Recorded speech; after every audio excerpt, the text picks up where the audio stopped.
Switching gears, there's really a desperate need for blood donations right now, and you can give for an extra special cause in Tallinn this week. Absolutely. Connecticut State Police Troop C is holding its annual blood drive in memory of Trooper First Class Kevin Miller, who died in the line of duty back in March of 2018. And here to tell us more is Connecticut State Police Trooper Daniel Hill. Hey, Thank Dan. you for with us. How are you? Hi, I'm doing well. Thank you so much for having me. Third year. It. It is, yes, third year in a row for the blood drive. Yeah. Very exciting. Tell us a little bit about, why you guys are doing this and the lives that you're potentially saving with these blood drives. Yeah, absolutely. So I think, we all know that the American Red Cross says that blood is in dire need, right? Everybody needs it. So for us, it's just being able to help, being able to give back to the community, that we're out there to try to help protect and that we love to serve. And, to do this in honor of Kevin Miller, he was a trooper that unfortunately died in the line of duty in 2018 at a Troop C in Tallinn. It brings his memory back, and it's something that keeps all the personnel at Troop C involved, and they're really looking forward to it. Yeah, it's wonderful.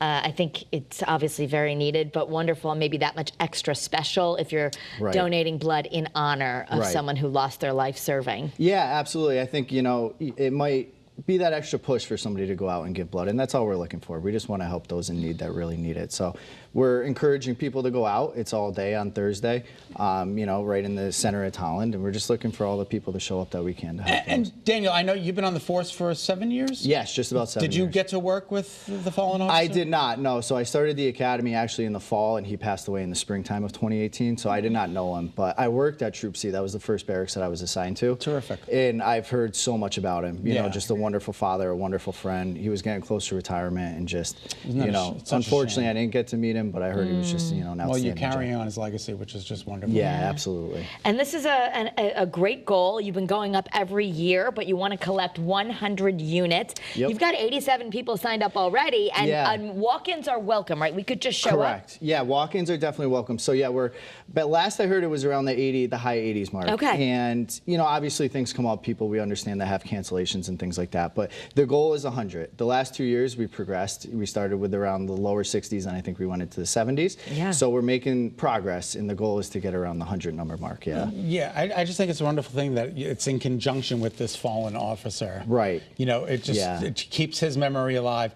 Absolutely. And he's still saving lives despite the fact that he's not here with us. Right. Yeah. I mean, the American Red Cross does great work, and I think it's just something that you can say that exactly. Even in his passing, he's still doing what he can to help, which is very important to us. And the thing is it's so needed. I know we've had so many national crises. A lot of times it also helps, if you're on the scene of horrible accidents or things like that, people need blood, and especially after the wildfires, all the different disasters. I know the Red Cross has been really saying they've been struggling with getting enough blood. Yeah, absolutely. I think, we're seeing that all over the nation, unfortunately, with the Red Cross. They're, I'm only saying what they're giving out, but I think it's just one of those things you got to help those in need, and it's something as so simple as you lay down for maybe a half hour, an hour, and you give a pint of blood, and then you're just helping somebody that really needs it. That's important. It That's very doesn't hurt. important. It doesn't hurt. All right, Daniel, we can't thank you enough for being on the show. Thank you so Again, much for the blood having drive me. is happening this Thursday, March 27th. It is from 8:30 to 6:30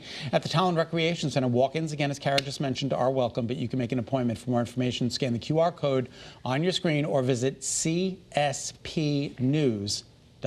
Again, Dan, can't thank you enough. Thank you so much. All right, thank you. And up next, they've been named a top workplace in Connecticut for 5 years running. Renee Danino is bringing us inside HAI Group in Cheshire to experience a day in the life of their employees. Wow, cool. Plus, we're heading into the kitchen to try out, I don't know, a dill pickle dip for our recipe of the week. I don't know. We just had sloppy joes. Now we're doing dill pickles. I mean, TikTok loves pickles. So we're going to see. Maybe your teens will.